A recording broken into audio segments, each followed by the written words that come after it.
dizer, continuaremos esse propósito desde o mês passado, né, quando nós iniciamos aqui uma palavra sobre o que é a igreja, qual é a natureza da igreja, qual é a missão da igreja. Eu até peguei esse livro aqui, Tempo Central. O Tempo Central está esses 3 livros, né, que são uma trilogia.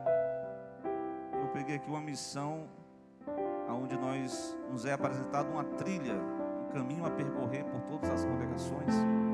Eu achei interessante essa frase aqui que fala sobre a declaração da nossa missão: fazer discípulos e conduzi-los a amar, a acolher e a servir. Fazer discípulos e conduzi-los a amar, acolher e servir. Glória a Deus. Louvado seja Deus. Então, nós iniciamos aqui um ano passado falando sobre os símbolos da igreja. Traduzimos que a igreja é comparada como uma lavoura, a lavoura de Deus, mostrando que temos uma missão nessa terra de semear a boa semente da palavra de Deus.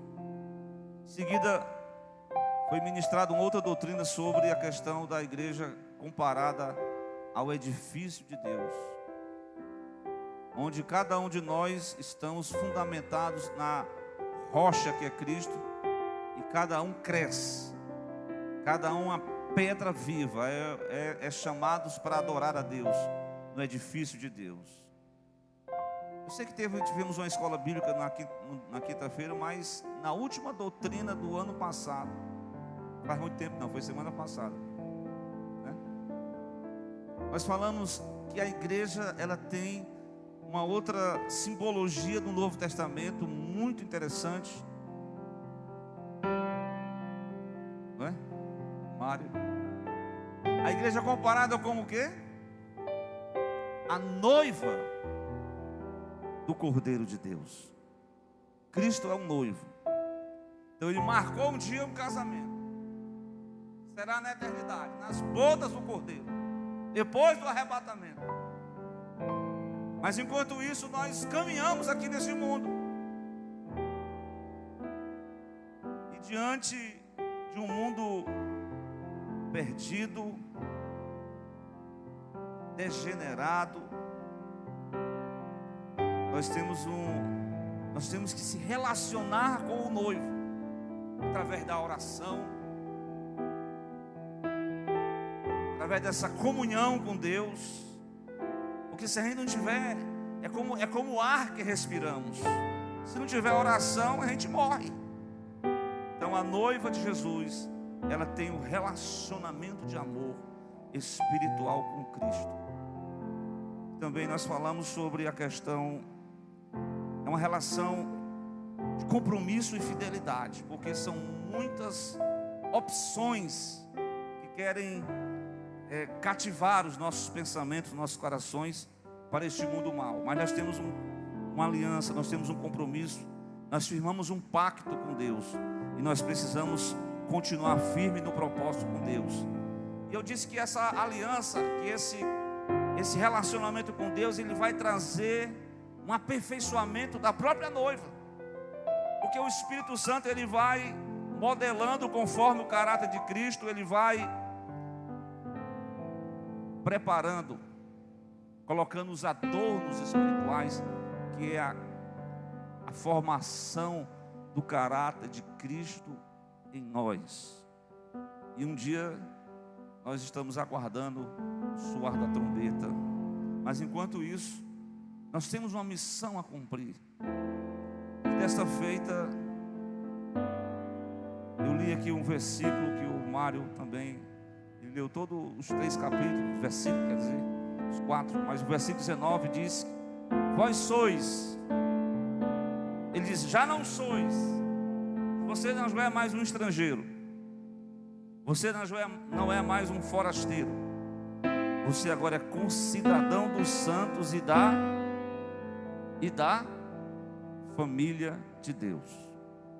Então, outra simbologia do que é a igreja está relacionada. A igreja é uma família, a família de Deus.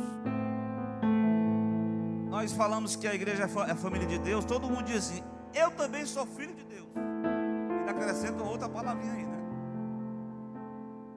Não vou falar não. Vocês estão entendendo, né? Mas como é que você se torna um filho de Deus? Você nasce, você já é filho de Deus? Se eu for dizer para todos nós que naturalmente nós somos filho da ira, filho da desobediência. Teve um dia que Jesus chegou para os fariseus e disse: nós temos por pai Abraão.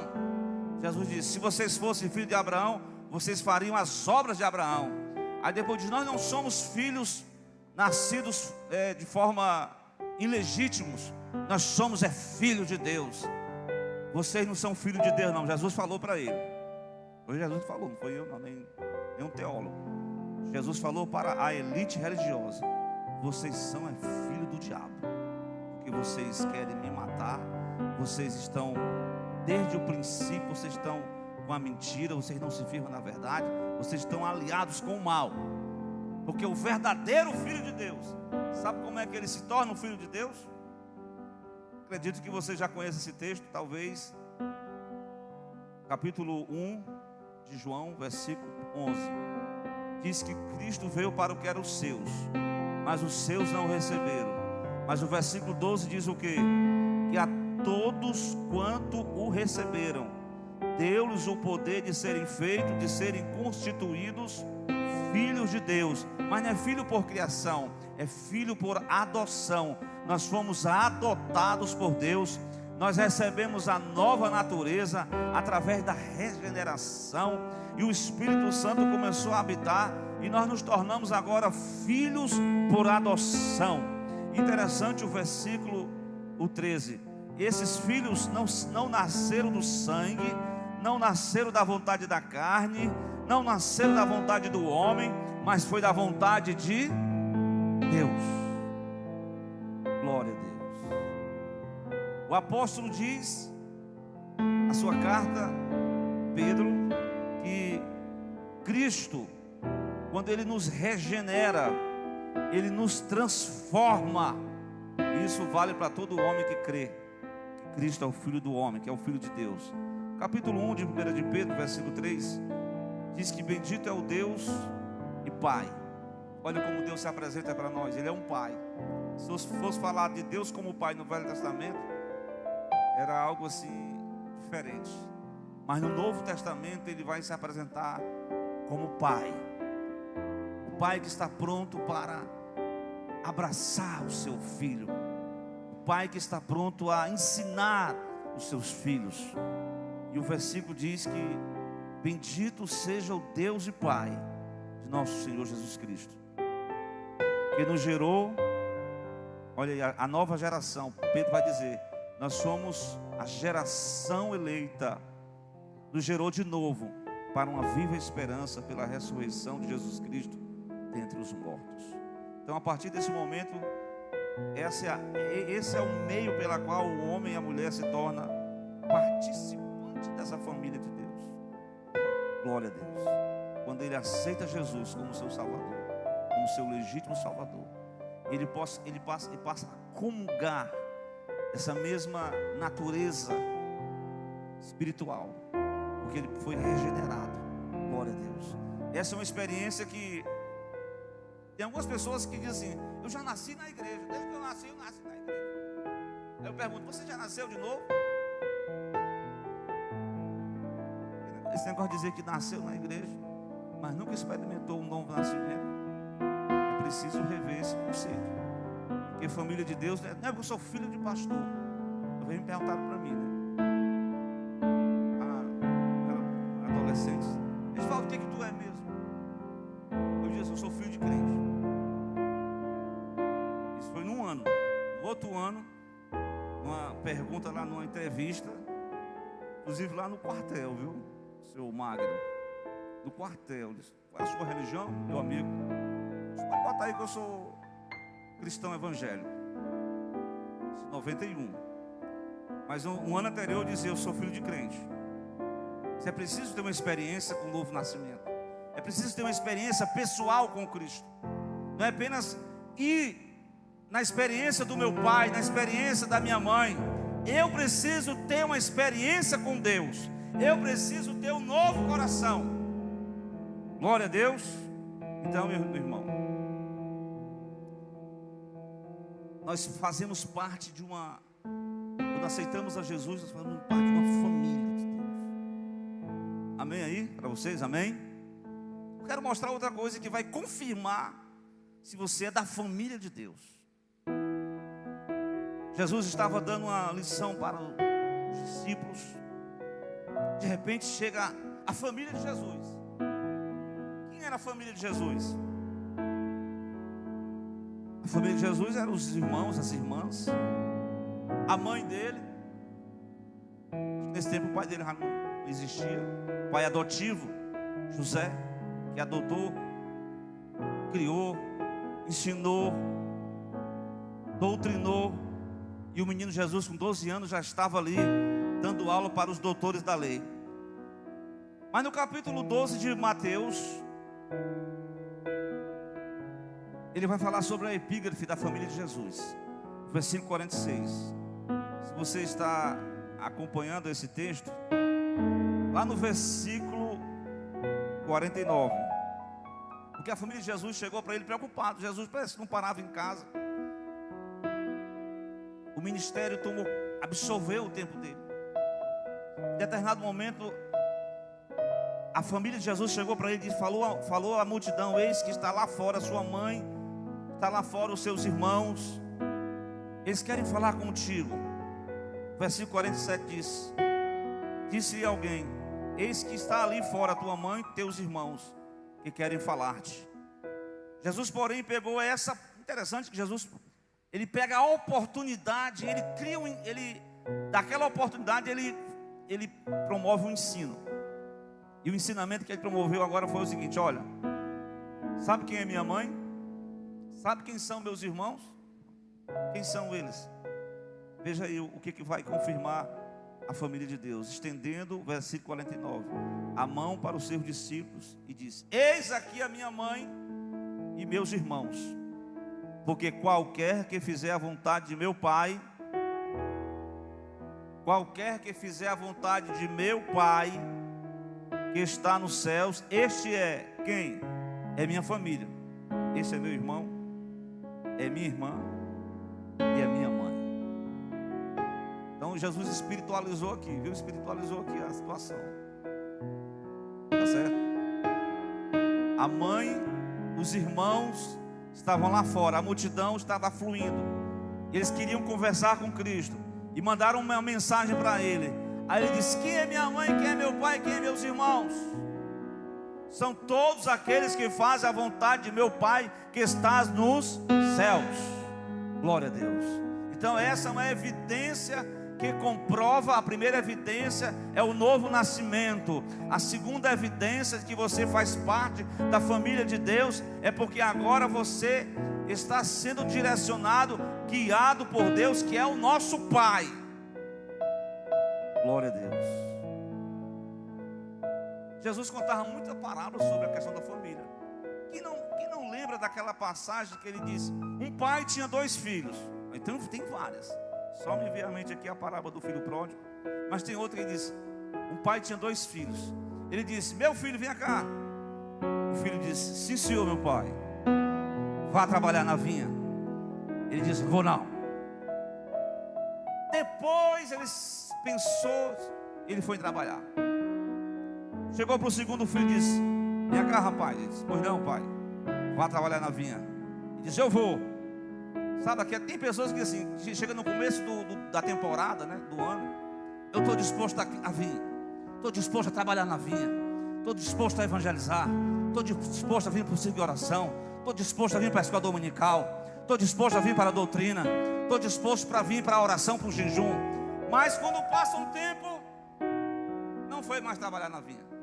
Só disse que ia trabalhar, mas não foi. E no final das contas, quem não disse que ia, acabou indo. E quem se comprometeu para ir, não foi. Então Jesus ensinou essa parábola, a questão do pai, da família de Deus. Então nós somos filhos por adoção. Nós temos que ouvir a voz do pai. Tem que ouvir em silêncio. E aquela palavra, fala que os teus servos ouvem. Se é palavra de exortação, né? Amém, Jesus, eis-me aqui. Sei que antigamente, né, os pais tinham umas metodologias mais grosseiras, né? Aí funcionava mais, né? Hoje os filhos são mais arrogantes, cheios de ração. Chamam os pais, eu quero ver esse coroa. O coroa é que tem experiência. O coroa sabe o melhor para os filhos, né? Mas existem uns filhos hoje que não querem mais ouvir o conselho dos pais.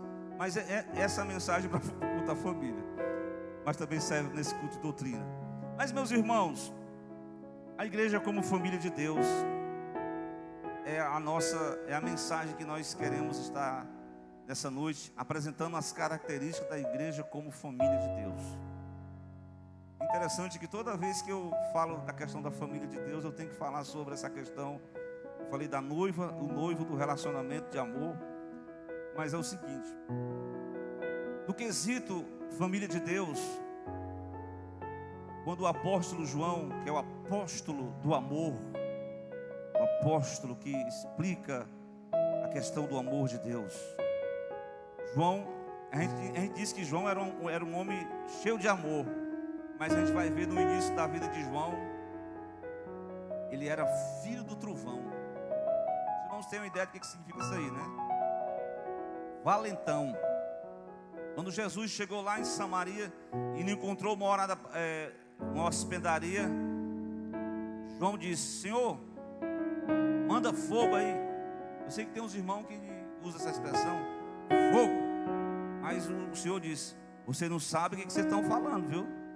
Vocês querem amaldiçoar, matar todo mundo aqui queimado? O Filho do Homem não veio destruir, o Filho do Homem veio salvar as vidas. Então, inicialmente, João, esses apóstolos, eles eram homens truculentos, filho do trovão, violentos, homens de estopim curto, pavio curto, que não suportava nada. Mas a proporção que eles foram se interagindo com Jesus, e Jesus foi formatando a família de Deus, formatando o caráter de Deus em cada um deles. Daqui a pouco João, ele foi um dos últimos apóstolos, e ele se tornou o apóstolo do amor. Lá no capítulo 5 da sua carta universal, versículo 1, ele diz: todo aquele que crê que Jesus é o Cristo, essa pessoa é nascida de Deus. E todo aquele que ama o que o gerou, também ama ao que dele é nascido. Todo aquele que ama a Deus, que gerou, Deus nos gerou para a nova vida. Também essas pessoas que foram geradas de novo, que são agora irmãos, também ama a nova geração, aos que deles são gerados. Então nós temos essa característica especial como família de Deus, de amar uns aos outros. Glória a Deus. Irmão, eu sei que a família de Deus, não existe família. Tem alguma família perfeita? Tem? Tem não, viu? Todas as famílias têm os seus probleminhas. A família de Deus não é diferente. No círculo familiar de Jesus, eu falando, espiritualmente falando, tinha umas briguinhas, tinha umas panelinhas. Isso não era aprovado por Jesus. Tinha uns que queriam os cargos, tinha uns que queriam proeminência. Jesus não aprovou esse negócio, não. Jesus disse que vocês querem ser o maior, seja o servo de todos. E aí eu entendo que a família de Deus, uma característica principal da família de Deus, que é essa questão de amar, esse ambiente de amor, isso é saudável, isso é salutar. Glória a Deus. Mas veja bem, uma outra característica da igreja como família de Deus, lá em Gálatas 6:10. Eu achei interessante esse versículo. É um lugar de ajuda mútua, porque todos nós, irmão, se eu dizer assim, eu sou independente nessa igreja, eu estarei mentindo.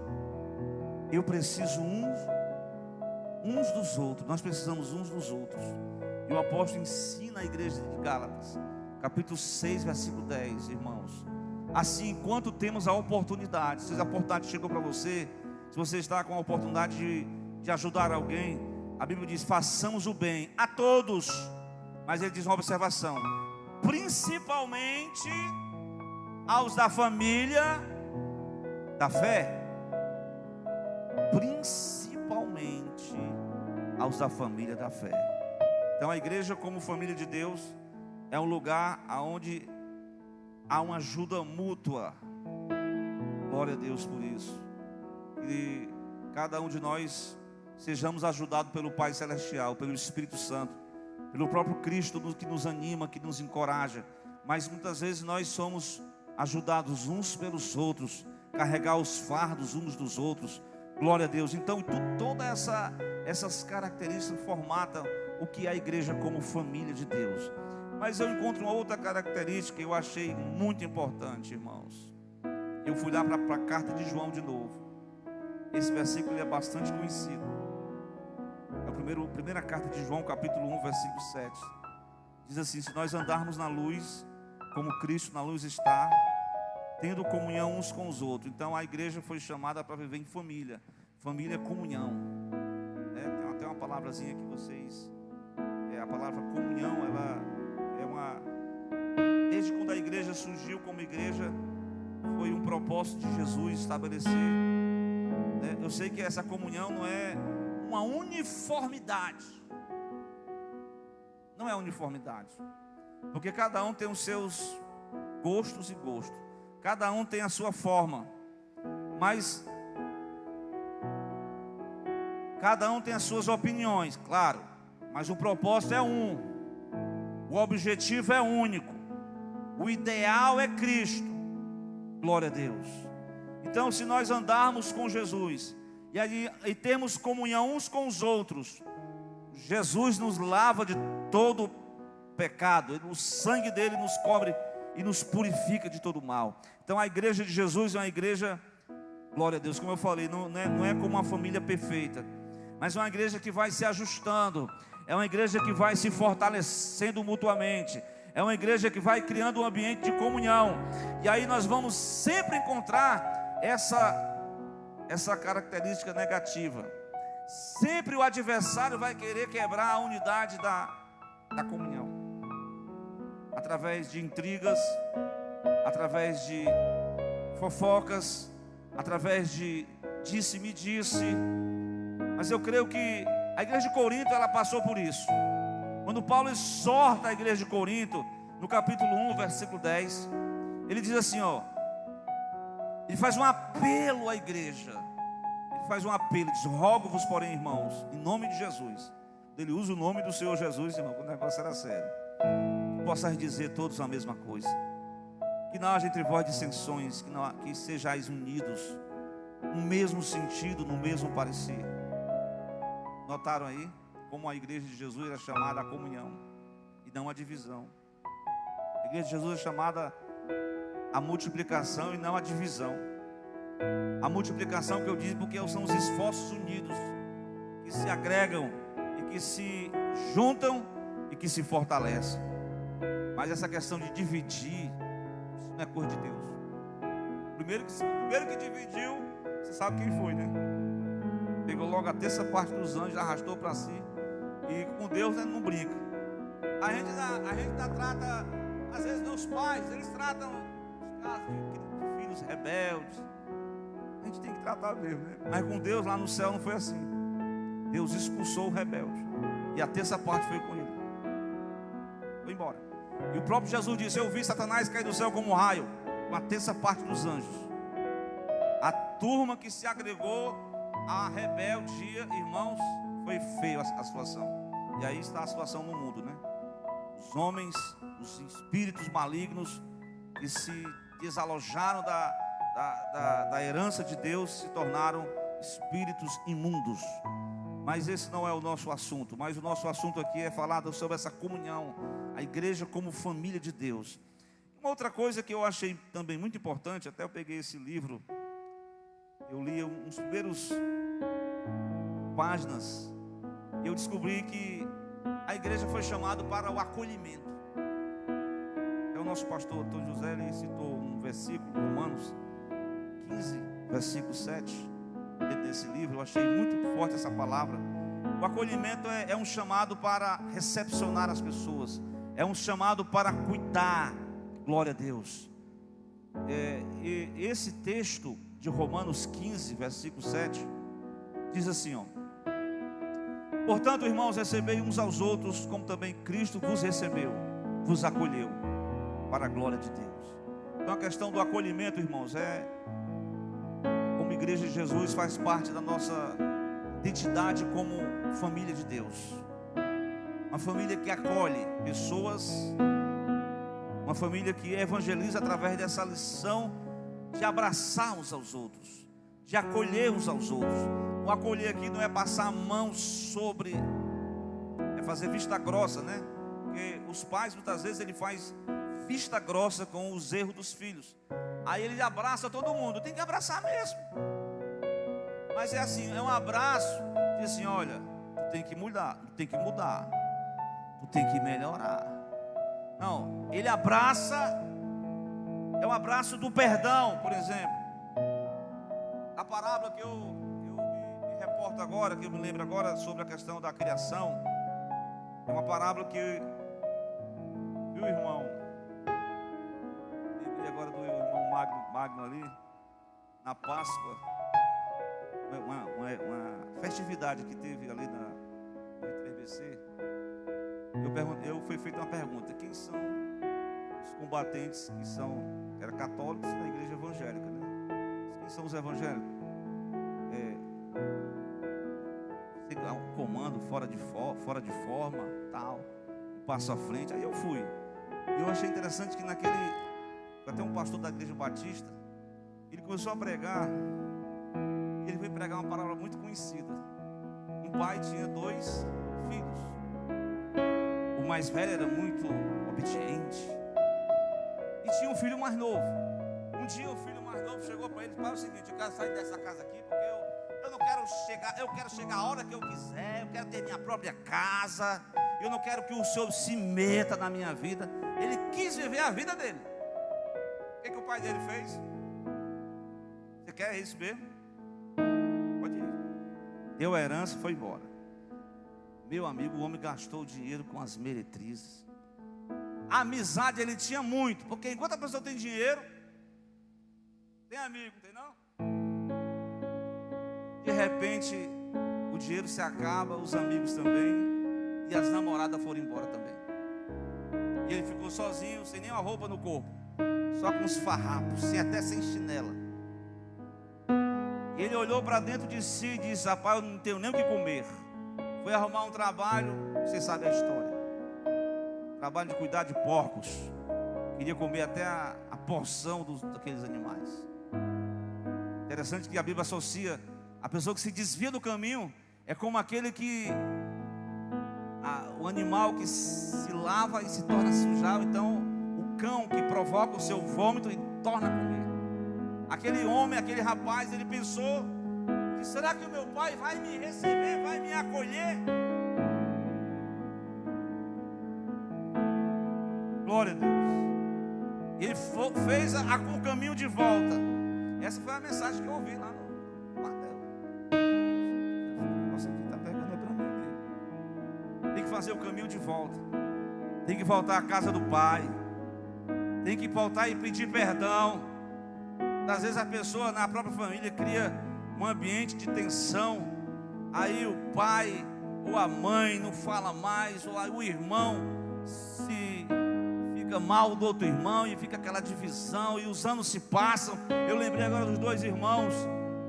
O Espírito está me fazendo lembrar que nasceram já brigando. Porque tem irmão que briga mesmo, né?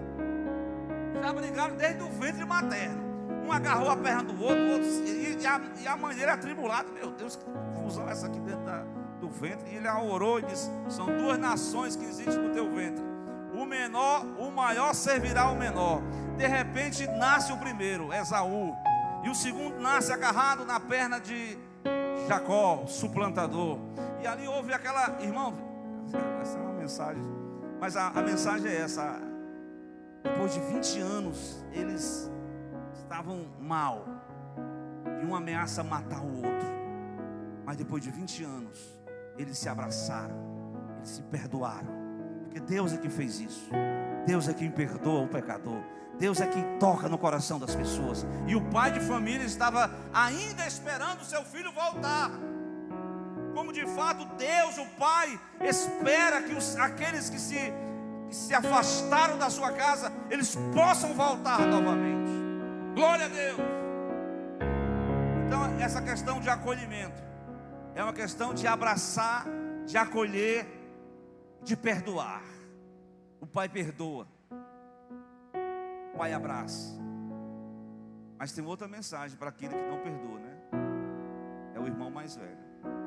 Tem outra mensagem, mas a mensagem é essa: a igreja, como família de Deus, deve ser um ambiente acolhedor, um ambiente que possa recepcionar bem as pessoas, que possa integrá-las, que possa cuidar. Esse é o propósito de Deus para nós, como igreja aqui em Marapoba 2. Que Deus nos faça amar mais a Ele, e com certeza